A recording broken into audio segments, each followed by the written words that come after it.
Gold trusted gold buyers మీరు తాకట్టు పెట్టిన బంగారాన్ని విడిపించి ఈ రోజు ఉన్న మార్కెట్ ధరకు కొనబడును. మొన్న చూస్తే ఇక్కడనే కొడంగల్కి వచ్చి మాట్లాడుతుండు రేవంత్ రెడ్డి, నేను 18,000 కోట్లు ఇచ్చేసినా అయిపోయింది రుణమాఫీ అని. అవతలనేమో బట్టి విక్రమార్క గారు ఉప ముఖ్యమంత్రి గారు సావు కబురు సల్లగా చెప్పిండు, 18,000 కోట్లు ఎక్కడి, మనం ఇప్పటిదాకా 10-11,000 కోట్లు కూడా వేయలే అని బ్యాంకులకు చెప్పిండు. యాడ 49,000 కోట్లు, యాడ 11,000 కోట్లు, చారాన కూడా కాలే. నేను చెప్పేది కరెక్ట్ అయితే గట్టిగా సపోర్ట్లు కొట్టండి. కరెక్ట్ అయితేనే, అవద్దని చెప్పొద్దు. మనం కరెక్టేనా వినబడతలేదు, గట్టి కొట్టాల. నిజమైతే రుణమాఫీ చారాన కాలే. అయితే నిన్న మా సబితక్క గిట్లనే ఒక మీటింగ్ పెట్టింది. ఆ చేవెళ్ళ కాన్స్టిట్యున్సీలో నవాబ్పేట అని ఊరు ఉంటుంది, ఆడ ధర్నా పెట్టింది సబితక్క. సబితక్క పోయి ధర్నాలో కూర్చొని రుణమాఫీ అయ్యిందా కాలేదా అని అడిగితే ఎదురుగా ఒక రైతు లేచిండట. లేచి అక్క అక్క అయిపోతుంది అక్క అన్నాడట. ఎప్పటికి అయిపోతుంది తమ్మి అంటే, ఫిబ్రవరి 31 వరకు ఖచ్చితంగా చేస్తాడక్క రేవంత్ రెడ్డి అన్నదట. ఫిబ్రవరిలో 31 రోజులు ఉంటాయి. మీరు అమాయకులు ఉన్నారు కొడంగలోళ్ళు బాగా. ఫిబ్రవరి 31 అంటే కూడా నమ్ముతాడు. ఫిబ్రవరిలో 28 రోజులు ఉంటాయి. 4 ఏళ్ళలో ఒకసారి 29వ రోజు వస్తుంది. 31 ఆడుంటుంది. రేవంత్ రెడ్డి కథకి ఇట్లుంటది. తులం బంగారం అన్నాడు, వచ్చిందా? పెళ్లి లగ్గాలు ఆగిపోయినాయి, అవుతున్నాయా? మరి ముఖ్యమంత్రికి తులం బంగారం దొరుకుతలేదా? ఏడా బంగారం షాపులోడు నమ్మతలేడా? ఏంది పతార లేదా ముఖ్యమంత్రికి? తులం బంగారం లేదు, స్కూటీ లేదు, రుణమాఫీ లేదు. ఏమన్నాడు ఆ రోజు రైతులను? కేసీఆర్ బిచ్చమేసినట్టు 10,000 ఇస్తుండు, నేను 15,000 ఇస్తా అన్నాడు. ఇంతకుముందు ఎవరో మంచి ప్లకార్డు పట్టుకున్నాడు ఎవడో తమ్ముడు, రేవంత్ రెడ్డి ఎంత బాకినాడు అది ఇటు పంపి ఒకసారి యాద పెట్టుకున్నాక రైతు బంధు ఇప్పటికి రూపాయి కూడా ఇయ్యలే, 1 రూపాయి కూడా ఇయ్యలే. నేను ఉత్తగానే చెప్తలేను ఈ మాట.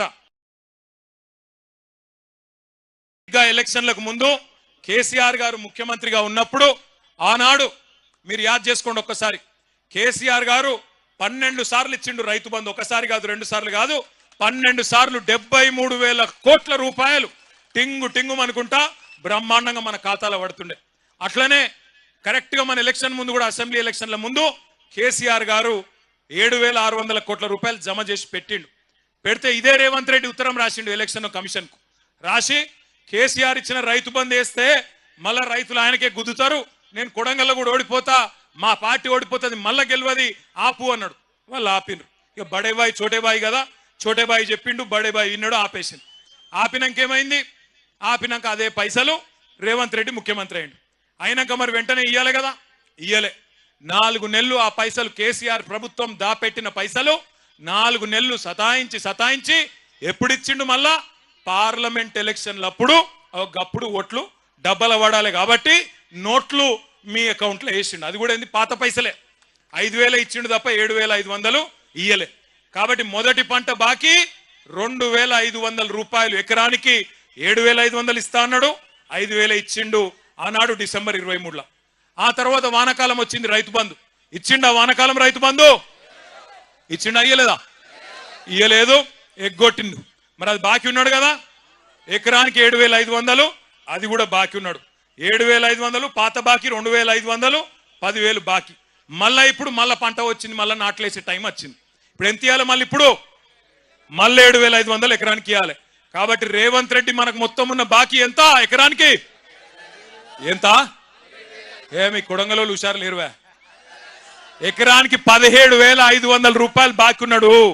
పాలమూరు బిడ్డగా, నల్లమల్ల అడవులో నుంచి వచ్చిన నేను ఒక రైతు బిడ్డగా 2 లక్షల రూపాయల రైతు రుణమాఫీ చేస్తా అని సరిగ్గా 60 రోజుల్లో 25,50,000 మంది రైతులకు 21,000 కోట్ల రూపాయలు, 2 లక్షలు రుణమాఫీ చేసి ఇచ్చిన మాట నిలబెట్టుకొని, మాట తప్పని మడమ తిప్పని పార్టీగా ఈరోజు 25,50,000 మంది రైతులకు 21,000 కోట్ల రూపాయల రైతు రుణమాఫీ చేసినాం. ఇవాళ రైతు రుణమాఫీ చేయలేదంటున్నాడు. లెక్కలు చెప్తా,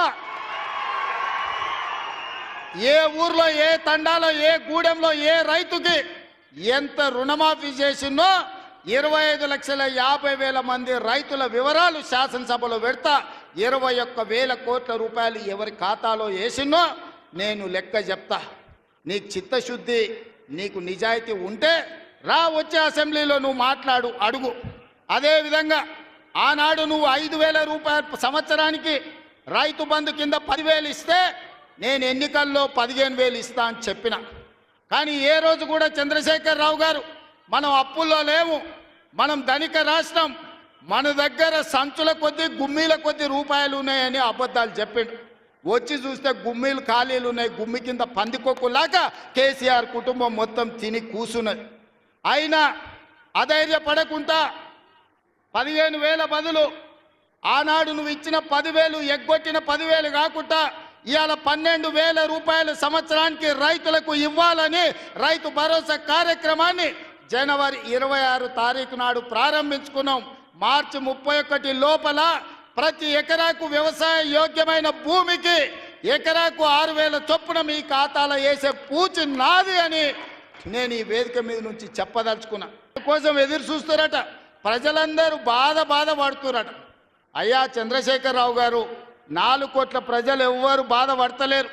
రైతులకు రైతు భరోసా వచ్చింది, రైతులకు రైతు రుణమాఫీ జరిగింది, విద్యార్థులకు ఫీజు రియంబర్స్మెంట్ ఇచ్చినాం, రాజీవ్ ఆరోగ్యశ్రీ 10 లక్షలకు పెంచినాం, పేదలకు ఇండ్లల్లా 200 యూనిట్లు ఉచిత కరెంట్ ఇచ్చినాం, ఆడబిడ్డలకు 500 రూపాయలకే సిలిండర్ ఇచ్చినాం.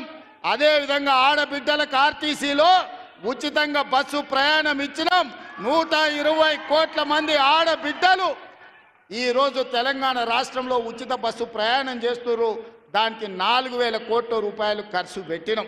ఇవాళ 10,000 కోట్ల రూపాయలు రాబోయే మార్చి 31 లోపల రైతు భరోసా పథకం కింద పేదల ఖాతాలో వేస్తాం. ఉపాధి హామీ కూలీలకు కూడా ఇవాళ ప్రతి కుటుంబానికి 12,000 రూపాయలు ఇచ్చినాం. ఇదే కాదు, తెలంగాణ సమాజానికి నిరుద్యోగ సమస్య, అలాంటి నిరుద్యోగ సమస్యను పరిష్కరించడానికి మొదటి సంవత్సరంలోనే 55,143 ప్రభుత్వ ఉద్యోగాలు ఇచ్చి దేశంలోనే చరిత్ర సృష్టించిన రాష్ట్రం తెలంగాణ రాష్ట్రం. నువ్వు 10 ఏళ్ళు ఇవ్వలేని ఉద్యోగాలు మొదటి సంవత్సరంలోనే 55,143 ఉద్యోగాలు ఇచ్చిన చరిత్ర మాది. ఎందుకు ఉత్త మాటలు మాట్లాడతావు? చేతగాని మాటలు ఎందుకు మాట్లాడతావు? బీఆర్ఎస్ పార్టీని ఎందుకు తిడతా ఉంటావు? పొద్దున్న లేస్తే బీఆర్ఎస్ పార్టీని తిడుతుంటావు. 10 ఏళ్ళు మేము ఎప్పుడైనా ఇట్లా రైతులకు ఇబ్బంది పెట్టినామా? ఇవాళ నిన్నగాక మొన్న మహబూబ్ నగర్ జిల్లా రైతులు కలెక్టర్ని పోయి కలిసారు. మాకు బోనస్ డబ్బులు పడలేదు సార్ అని కలిస్తే కలెక్టర్ ఏం చేస్తాడు పాపం, ఆయన మాత్రం పడలేదా, నేను గవర్నమెంట్తో మాట్లాడతా, గవర్నమెంట్ దృష్టికి తీసుకుపోతా అని చెప్పడం తప్ప రైతులకు డబ్బులు పడిన పరిస్థితి లేదు. ఇవాళ నా దగ్గర గట్ల మల్యాల రైతులు కూడా వచ్చారు నా దగ్గరికి. ఇవాళ పొద్దున్నే గట్ల మల్యాలకు చెందినటువంటి రైతులు కూడా వచ్చి మా ఊర్లో కూడా బోనస్ డబ్బులు పడలేదు సార్, 1,32,000 రూపాయలు రావాలని నా నియోజకవర్గ రైతులు ఇవాళ నన్ను వచ్చి కలిశారు. నేను ఏంద్రా నేను ఎంక్వైరీ చేస్తే అది ఒక నా నియోజకవర్గం కాదు, రాష్ట్రం మొత్తం 432 కోట్లు పెండింగ్ ఉన్నది ఈరోజు. నేను టీవీలో చూస్తే ఉత్తమ్ కుమార్ రెడ్డి 48 గంటల పైసలన్నీ ఇచ్చేసినామని పాలాభిషేకాలు చేయమంటుండే. ఆయన ఎందుకు చేయాలని ఆయన పాలాభిషేకాలు? రుణమాఫీ ఎగ్గొట్టినందుకు, రైతు బంధు వేయనందుకు, సన్న వడ్లకు బోనస్ ఇయ్యనందుకు నీకు పాలాభిషేకాలు చేయాలన్నా? రాండి రేపు ఊర్లలోకి వస్తే ఏం అభిషేకాలు చేయాలో ప్రజలు చేసి చూపిస్తారు మీకు. ఇలా కందులు పొన్నం ప్రభాకర్ గారు వచ్చి సిద్దిపేటలో కందుల కొనుగోలు కేంద్రం స్టార్ట్ చేశారు, సంతోషం. రాష్ట్రమంతా మంత్రులు పోయి ప్రారంభించారు. ఏంది నాయన అంటే తీరా చూస్తే ఎకరానికి 3 క్వింటాలే కొంటారట. ఇదేమో రేషన్ ఇదేమన్నా సగం పాలన? బీఆర్ఎస్ పార్టీ ఉండగా రైతు ఎన్ని కందులు పండిస్తే అన్ని కందులు కొన్నాం మేము. కానీ ఇప్పుడు ఇది కాంగ్రెస్ సర్కార్, కోతల సర్కార్. ఇది ఎలక్షన్ల ముందేమో అవి కోతలు, ఏవి అడిగిందల్లా ఇస్తాం, కోతలే కోతలు. గెలిచిన తర్వాతనేమో కార్యక్రమాల అమలులో కోతలు.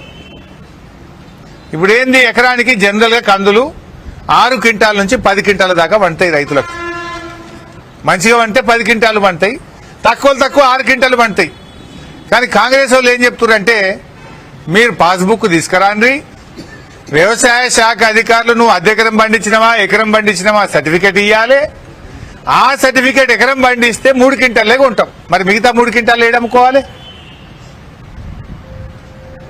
ఇదేం గవర్నమెంట్? నేను అడుగుతున్న వ్యవసాయ మంత్రి తుమ్మల నాగేశ్వరరావు గారు స్వయంగా రైతు. ఇది మీకు నచ్చుతుందా అని అడుగుతున్న తుమ్మల నాగేశ్వరరావు గారు, ఇది మీకు తెలిసే జరిగిందా?